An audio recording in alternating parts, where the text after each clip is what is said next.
तो हम आज जानेंगे घनत्व के बारे में। घनत्व का मतलब कितना घना। जल के घनत्व में और अन्य पदार्थ हमारे पास रखे हुए, एक बर्फ रखी हुई है, एक गोली है, ये मोम है और ये थर्माकोल है।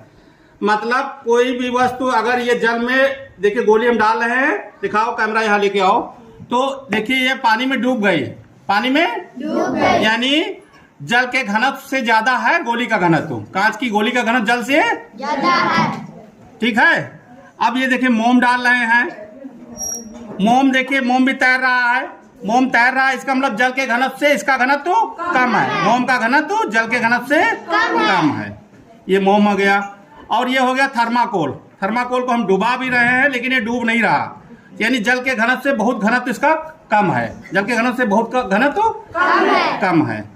और ये बर्फ है। अब बर्फ का मेन है, ये देखिए बर्फ तैर रही है, बर्फ तैर रही है, इसका मतलब जल के घनत्व से बर्फ का घनत्व कम होता है। जल का सर्वाधिक घनत्व 4 डिग्री सेल्सियस पर होता है। जल का सर्वाधिक घनत्व 4 डिग्री सेल्सियस पर होता है। कितना होता है? 4 डिग्री सेल्सियस पर जल का अधिकतम घनत्व होता है 1 ग्राम प्रति सेंटीमीटर क्यूब। अब बर्फ का घनत्व कितना होता है?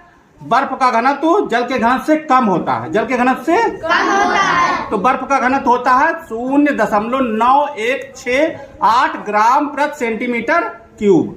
इसी जल के घनत्व और पानी के बर्फ के घनत्व में अंतर के कारण ही ये मछलियां समझो जिंदा रह पाती है। बर्फीले क्षेत्रों में जहां नदियां हैं, तालाब है, झीलें जम जाती हैं और झील के नीचे मछलियां जिंदा रहती हैं।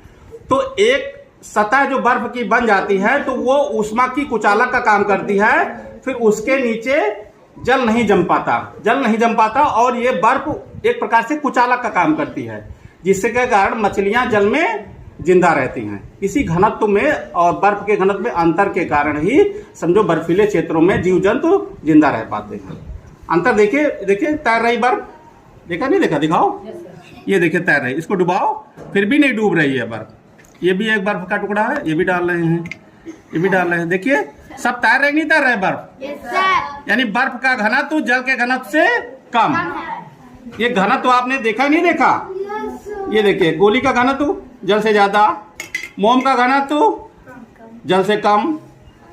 तो घनत्व के बारे में एक आपने देखा नहीं देखा? चलिए ओके, धन्यवाद।